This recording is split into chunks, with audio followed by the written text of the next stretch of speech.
A Sociedade Espírita Bezerra de Menezes apresenta o estudo da série O Evangelho segundo o Espiritismo.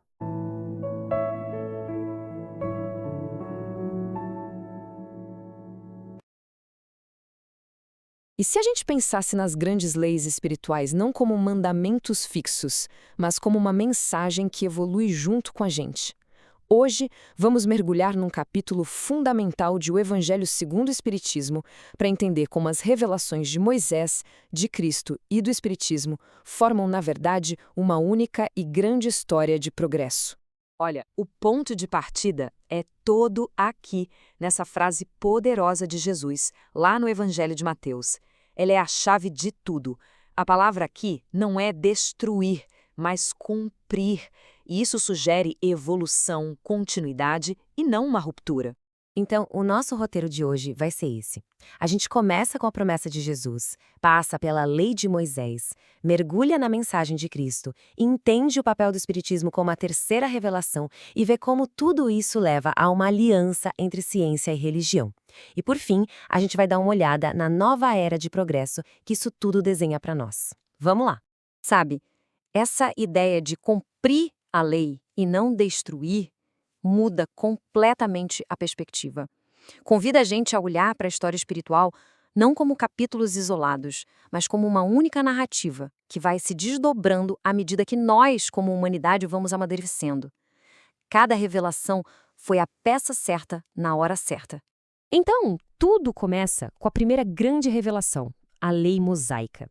Para a gente entender bem, a gente precisa voltar no tempo, né? E compreender o contexto daquela época em que ela surgiu. Olha só que interessante a distinção que o Evangelho segundo o Espiritismo faz. A lei de Moisés, na verdade, tem duas partes bem diferentes. De um lado, a lei de Deus, os 10 mandamentos, que são princípios morais eternos que valem para sempre. Do outro, a lei civil, criada por Moisés para governar um povo específico numa época específica. Essa parte, claro, era temporária. Para a gente entender por que essas leis civis eram tão duras, vamos pensar numa analogia. É como dar regras bem claras, bem rígidas, para uma criança pequena, pensando na segurança e na disciplina dela. O Evangelho segundo o Espiritismo explica que essas leis eram necessárias para conter um povo que era, na época, de seu natural turbulento e indisciplinado. A disciplina externa era o primeiro passo. E essa citação aqui, olha, ela explica o porquê disso perfeitamente. Numa fase tão inicial do nosso desenvolvimento, a ideia de um Deus que é só amor talvez não tivesse o mesmo efeito, né? A imagem de um Deus mais temível, digamos assim, funcionava como uma ferramenta pedagógica mesmo, essencial para botar ordem e respeito numa sociedade que ainda estava aprendendo a caminhar moralmente. Ok, então partindo dessa base, a gente avança para a segunda revelação e vamos ver como ela se constrói em cima da primeira. Com Cristo, o foco muda, e muda muito. É uma elevação espiritual da lei. Então, o ponto central é esse. Jesus não veio para anular os 10 mandamentos. Ele veio para mostrar o verdadeiro espírito da lei. Ele convidou a gente a sair daquela obediência cega e começar a cultivar a virtude por dentro, sabe? O não matar de Moisés vira não guardar raiva no coração. A lei sai da pedra e entra na nossa consciência. E é aqui que ele resume tudo. Séculos de leis e profecias numa síntese que é simplesmente genial. Toda a complexidade da moral se resolve em um princípio só: o amor. De repente, a lei deixa de ser só uma lista do que não pode e se torna um convite para agir.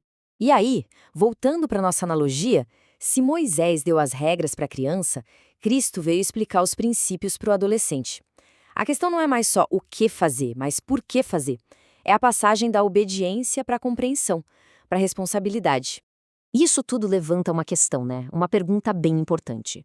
Numa sociedade tão apegada à tradição, o que dava a Jesus autoridade para chegar e reinterpretar a lei de um jeito tão profundo? Para dizer, vocês ouviram o que foi dito, mas eu digo para vocês. A resposta, como o Evangelho segundo o Espiritismo explica, não estava em títulos ou em poder terreno. A autoridade de Jesus era dele. Emanava da natureza única do seu espírito e da sua missão divina. Era uma autoridade moral que vinha de dentro para fora e não de uma lei dos homens. E tem outro ponto que é fascinante. Jesus, de propósito, não disse tudo. Ele mesmo falou que tinha muito mais a ensinar, mas que a gente ainda não conseguiria entender. Ele plantou sementes, sabe? Sabendo que elas só iam germinar num terreno mais fértil, um terreno que seria preparado pelo avanço do nosso próprio intelecto e principalmente da ciência. E essa preparação do terreno nos leva direto para a terceira e última fase dessa grande revelação. Ela chega num momento em que a humanidade, já mais madura, está pronta para receber mais. O Evangelho segundo o Espiritismo nos apresenta essa terceira revelação não como uma religião no sentido tradicional, mas como uma ciência e uma filosofia. A função dela é revelar, com base na observação de leis da natureza, que existe um mundo espiritual e como ele se relaciona com o nosso. É a chave que ajuda a gente a decifrar as parábolas e os ensinos que antes pareciam só mistério. E para fechar nossa analogia, se a criança recebeu as regras e o adolescente os princípios, o Espiritismo oferece ao adulto, ao estudante universitário, o livro completo. Ele apresenta a estrutura racional, a lógica, as leis naturais que sustentam toda a moral que Jesus ensinou. Isso permite que a fé seja raciocinada. Então, resumindo, a gente tem essa sequência. Primeiro, Moisés, personificando a justiça. Depois, Cristo, a personificação do amor. E aí vem o Espiritismo, que é diferente por não ter um único mensageiro.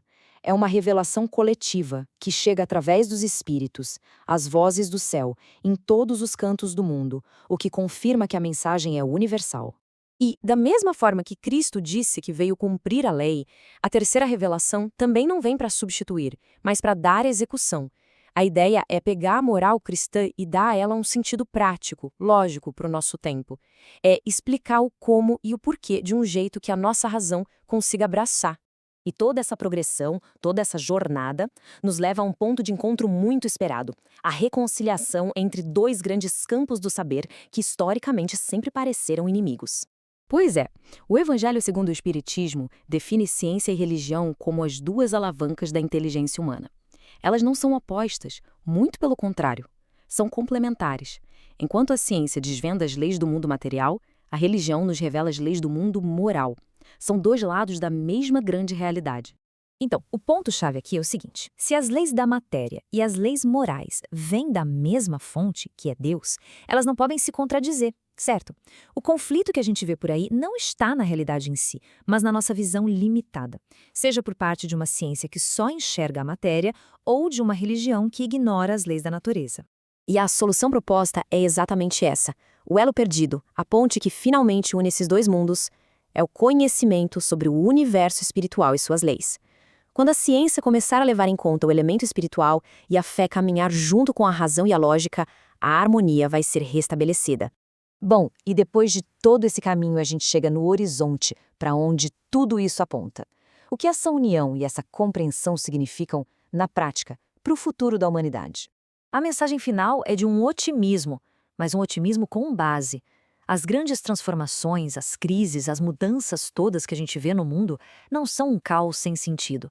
Elas fazem parte de uma grande revolução moral que já está acontecendo, guiada por uma lei universal e divina, a lei do progresso. A humanidade está inevitavelmente avançando para uma nova fase de evolução.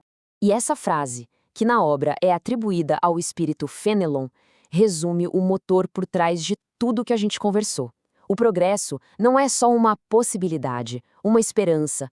É a lei fundamental que rege não só a nossa vida, mas a vida em todos os mundos do universo. E tudo isso nos deixa com uma reflexão para fechar.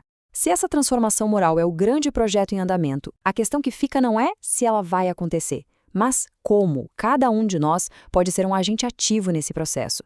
O que a gente pode fazer para alinhar a nossa vida com essa inevitável lei do progresso? Fica aí a reflexão.